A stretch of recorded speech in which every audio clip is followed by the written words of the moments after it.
will live in infamy. In the councils of government, we must guard against the acquisition of unwarranted influence, whether sought or unsought, by the military-industrial complex. We'll light our country and all who serve it, and the glow from that fire can truly light the world. Mr. Gorbachev, tear down this wall.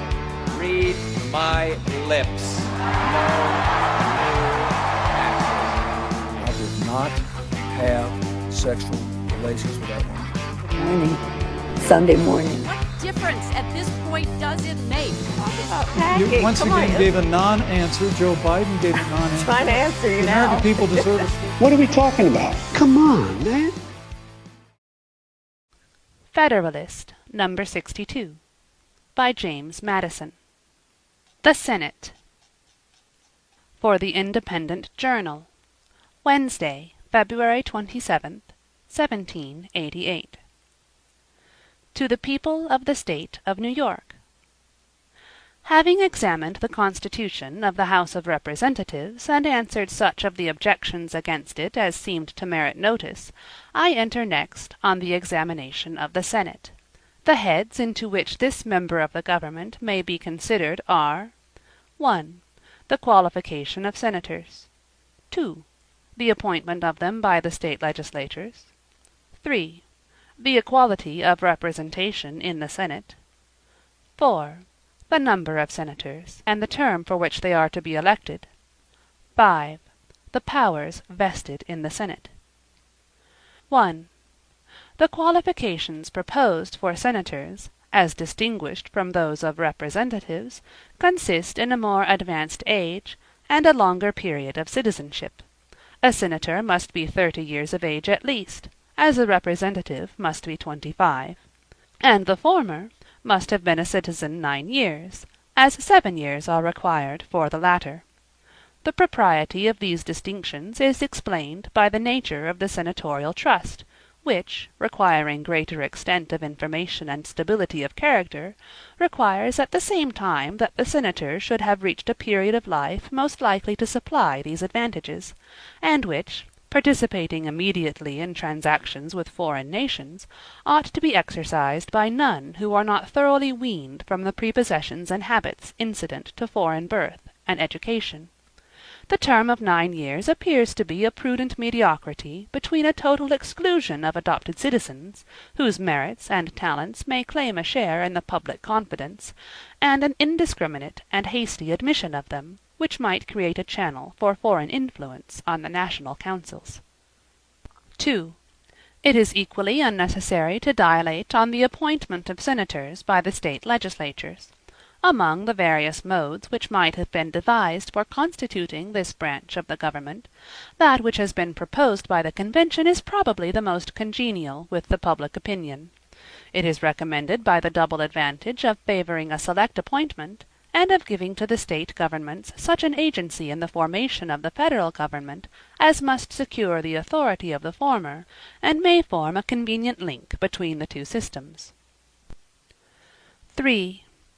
The equality of representation in the Senate is another point which, being evidently the result of compromise between the opposite pretensions of the large and the small states, does not call for much discussion. If indeed it be right that among a people thoroughly incorporated into one nation, every district ought to have a proportional share in the government, and that among independent and sovereign states, bound together by a simple league, the parties, however unequal in size, ought to have an equal share in the common councils, it does not appear to be without some reason that in a compound republic, partaking both of the national and federal character, the government ought to be founded on a mixture of the principles of proportional and equal representation. But it is superfluous to try, by the standard of theory, a part of the Constitution which is allowed on all hands to be the result, not of theory, but of a spirit of amity, and that mutual deference and concession which the peculiarity of our political situation rendered indispensable. A common government with powers equal to its objects is called for by the voice, and still more loudly by the political situation, of America. A government founded on principles more consonant to the wishes of the larger states is not likely to be obtained from the smaller states. The only option, then, for the former, lies between the proposed government and a government still more objectionable. Under this alternative, the advice of prudence must be to embrace the lesser evil, and instead of indulging a fruitless anticipation of the possible mischiefs which may ensue, to contemplate rather the advantageous consequences which may qualify the sacrifice. In this spirit, it may be remarked that the equal vote allowed to each state is at once a constitutional recognition of the portion of sovereignty remaining in the individual states, and an instrument for preserving that residuary sovereignty. So far the equality ought to be no less acceptable to the large than to the small states, since they are not less solicitous to guard, by every possible expedient, against an improper consolidation of the states into one simple republic. Another advantage accruing from this ingredient in the constitution of the Senate is, the additional impediment it must prove against improper acts of legislation. No law or resolution can now be passed without the concurrence, first, of a majority of the people, and then of a majority of the states. It must be acknowledged that this complicated check on legislation may in some instances be injurious as well as beneficial, and that the peculiar defense which it involves in favor of the smaller states would be more rational if any interests common to them and distinct from those of the other states would otherwise be exposed to peculiar danger.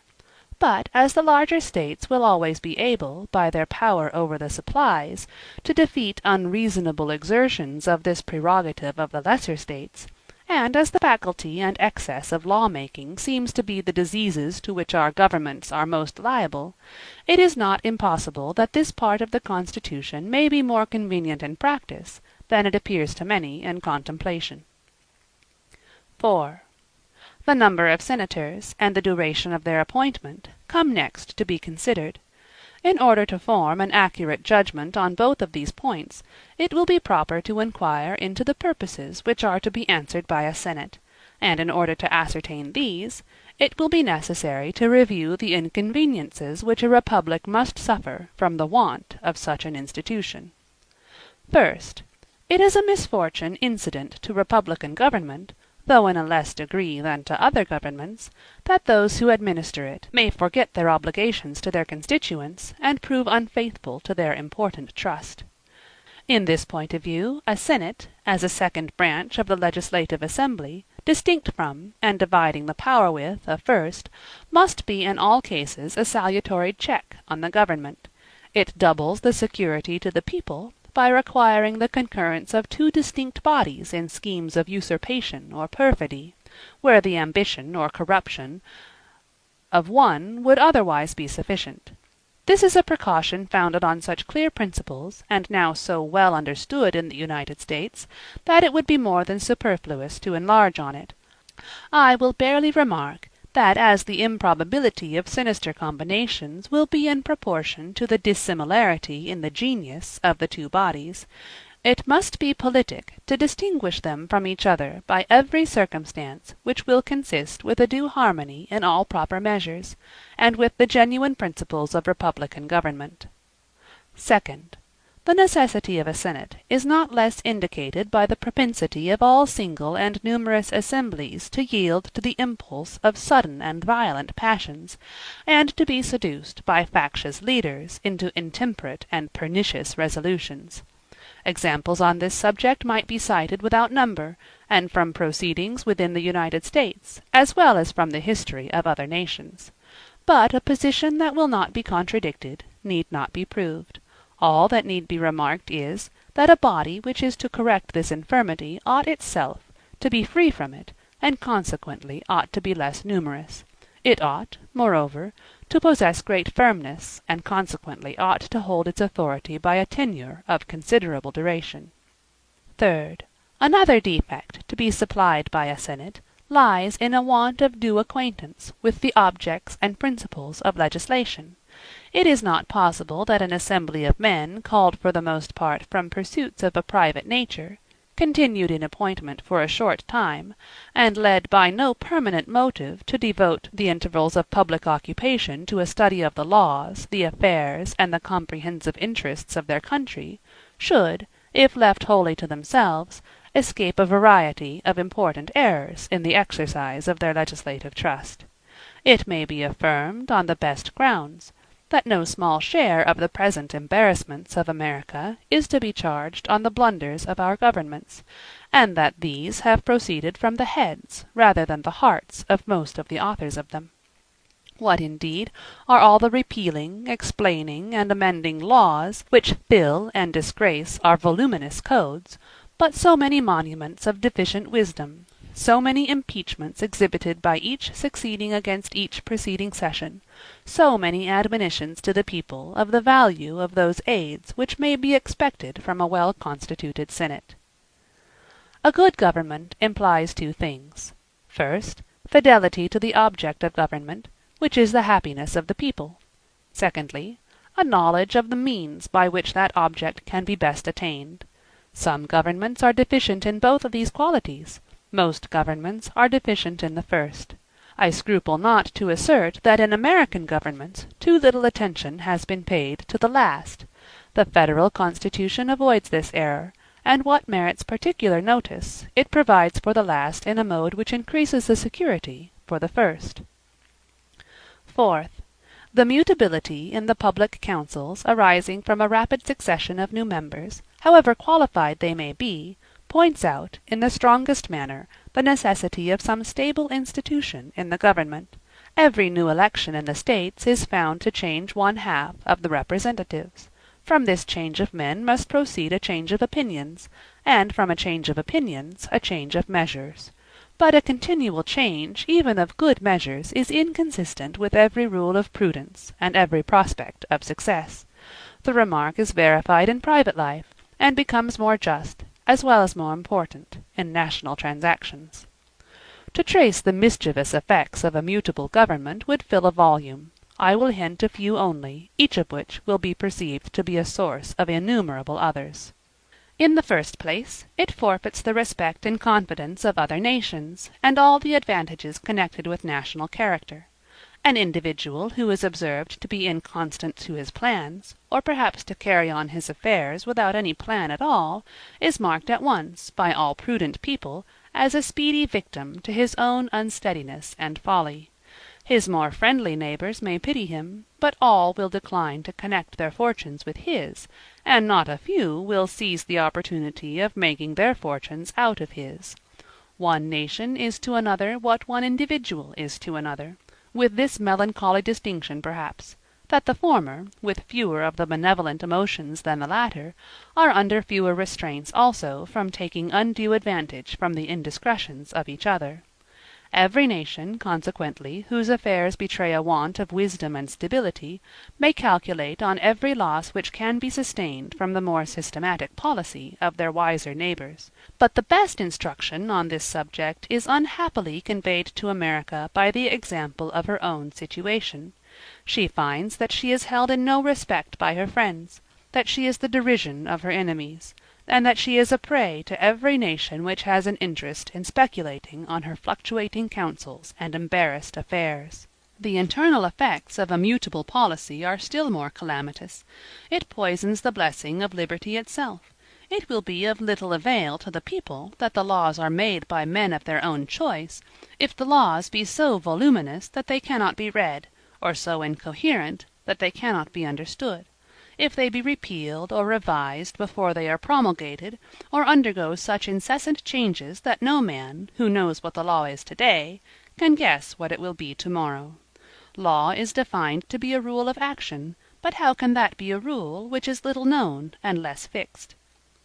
Another effect of public instability is the unreasonable advantage it gives to the sagacious, the enterprising, and the moneyed few over the industrious and uninformed mass of the people. Every new regulation concerning commerce or revenue, or in any way affecting the value of the different species of property, presents a new harvest to those who watch the change and can trace its consequences, a harvest reared not by themselves, but by the toils and cares of the great body of their fellow citizens. This is a state of things in which it may be said with some truth that laws are made for the few, not for the many. In another point of view, great injury results from an unstable government. The want of confidence in the public councils damps every useful undertaking, the success and profit of which may depend on a continuance of existing arrangements. What prudent merchant will hazard his fortunes in any new branch of commerce, when he knows not but that his plans may be rendered unlawful before they can be executed? What farmer or manufacturer will lay himself out for the encouragement given to any particular cultivation or establishment, when he can have no assurance that his preparatory labors and advances will not render him a victim to an inconstant government? In a word, no great improvement or laudable enterprise can go forward which requires the auspices of a steady system of national policy. But the most deplorable effect of all is that diminution of attachment and reverence which steals into the hearts of the people towards a political system which betrays so many marks of infirmity, and disappoints so many of their flattering hopes. No government, any more than an individual, will long be respected without being truly respectable, nor be truly respectable without possessing a certain portion of order and stability. Publius. End of Federalist Number 62.